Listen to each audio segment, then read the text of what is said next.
யாக்கோப்பு 2ஆம் அதிகாரம் முக்கியமான வசனம் 2:19 2:17 கூட படிக்கிறேன். அப்படியே விசுவாசம் கிரியையில் இல்லாதிருந்தால் தன்னில் தானே செத்ததாயிருக்கும். விசுவாசம் கிரியையில் இருக்க வேண்டும். ஆபிரகாம் தேவனை விசுவாசித்தான், கிரியையிலே காட்டினான். மோசே தேவனை விசுவாசித்தார், கிரியையில் காட்டினார். யோசுவா தேவனை விசுவாசித்தார், கிரியையில் காட்டினார். எலியா தேவனை விசுவாசித்தார், கிரியையில் காட்டினார். அதனால் நாம் கிரியையில் காட்ட வேண்டும். நாம் கிரியையில காட்டும்போது அந்த விசுவாசம் என்னமாகும்? விசுவாசமும் கிரியையும் சேர்ந்து ஒரு பெரிய காரியத்தை செய்யும், அற்புதங்களை நடப்பிக்கும். அப்படிப்பட்டதான வெறும் விசுவாசம் மாத்திரம் இருந்தால் போதாது. என்ன சொல்லுகிறார்? அப்படி நீ தேவன் ஒருவர் உண்டு என்று விசுவாசிக்கிறார், அப்படி செய்கிறது நல்லதுதான்.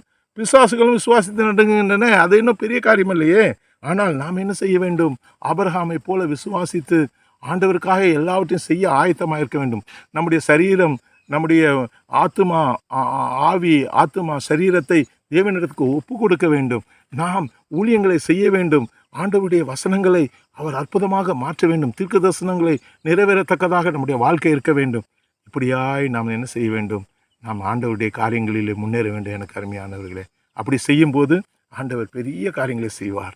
ஆண்டவர் அற்புதங்களை செய்வார். விசுவாசியுங்கள். அதனால்தான் இந்த யாக்கோப்பு 2ஆம் அதிகாரம் மிக முக்கியமான வசனம் என்று நான் சொல்லுகிறேன். அந்த விசுவாசத்தை கிரியையினாலே வைத்திருக்கிறார்கள்.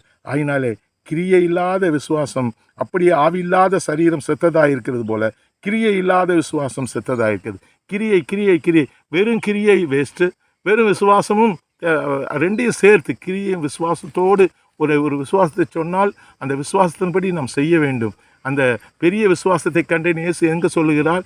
என் வேலைக்காரனை நீ இங்கிருந்து ஒரு வார்த்தை சொல்லும், என் வேலைக்காரன் சொஸ்தமாவான் என்கிற அந்த ஒரு விசுவாசத்தோடு போனார்கள்.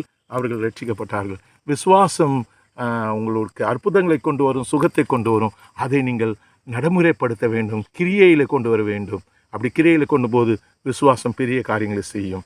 ஆண்டவர் சொன்னாரே, என்னை விசுவாசிக்கிறவன் இதையும் செய்வான், இதை விட பெரிய காரியங்களை செய்வான். நீங்கள் அப்படி செய்ய வேண்டும் என்றால் நீங்கள் ஆண்டவருக்காக ரிஸ்க் எடுக்க வேண்டும். விசுவாசம் ரிஸ்க் எடுக்கும், விசுவாசம் செயல்படுத்தும். விசுவாசத்துக்கு தரிசனம் உண்டு. விசுவாசம் தன்னுடைய தரிசனத்தை விரிவாக்கும். எனக்கு அருமையானவர்களே, அவர்கள் நீங்கள் கிரியை செய்யுங்கள், விசுவாசத்தோடு கிரியை செய்யுங்கள். தேவன் உங்கள் வாழ்க்கையிலே பெரிய காரியங்களை செய்வார். God bless you.